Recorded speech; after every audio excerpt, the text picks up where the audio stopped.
皇居は都心、特に東京23区の中でももうここにしかいないような希少な生き物たちが生息する場所にあります。大手町丸の内有楽町が、自然としっかり共生できる街づくりにすることで、皇居と連続した、生き物にとってもつながりがあるような街にしていければというふうに思って取り組みを行っています。皇居の堀の方から水がこのサンサンラボの近くに引かれてるんですけれども、その水を採取してその中にどのような生き物がいるかを調査しました。この取り組みですね、10年前から構想を始めて、今まさに本格化して8年目の取り組みになるんですけれども、10年前まだですね、サステナブルっていう言葉がやっと出てきたかなというような時から、もうすでにですね、今やっと話題になっているネイチャーポジティブっていうことを意識した取り組みになっているなと考えております。本当に顕微鏡が好きなメンバーがその魅力をもう伝えたいというパッションがあふれ出してしまって、何か準備したサンプルをみんなで見ましょうではなくて、実際にそこに身近にある環境に足を運んで、そこで実際に参加者と一緒にサンプルを採取して、でそれを見ましょう。顕微鏡に学校で触れたことのない子どもたちが顕微鏡に触れてこんな楽しいんだっていう、普段はちょっと虫が怖い子だったりも顕微鏡で大きく見て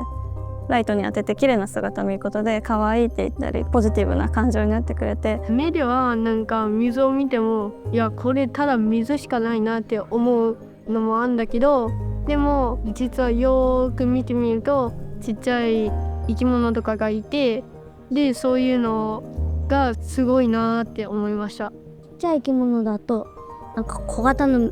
虫、成虫の虫とかがいた。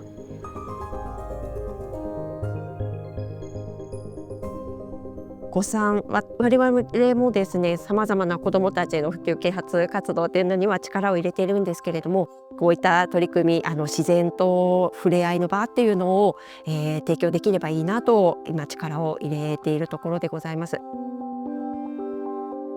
東京の子どもたちが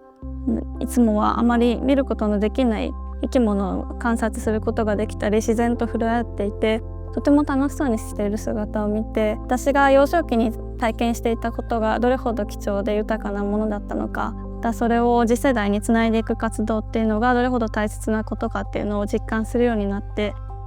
自然っていうものが豊かであったらいいなと個人的にはとても思っておりまして、こういう都市の中にも緑があることとかっていうのは子どもの心も豊かにするし、もともと大人の心も豊かにするしっていうので大切だなと思っています。水の中にはいろんな生き物がいるって分かった。ただの虫じゃなくてなんかちゃんと生物が生きられるなんか環境っていうのが分かったから、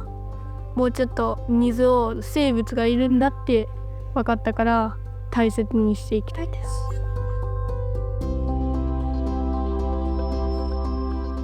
この数年という意味では、この2年間ぐらいでやってきた土壌調査とか水生生物調査、そういったものを今後も続けていけるようにしたいねっていうのが一番まず大きいところです。始めた頃というのはですね、まだ生物多様性保全のために頑張るぞと、水草復活再生のために頑張るぞっていうようなところから始まってはいたんですけれども、ふと気づいたらまさに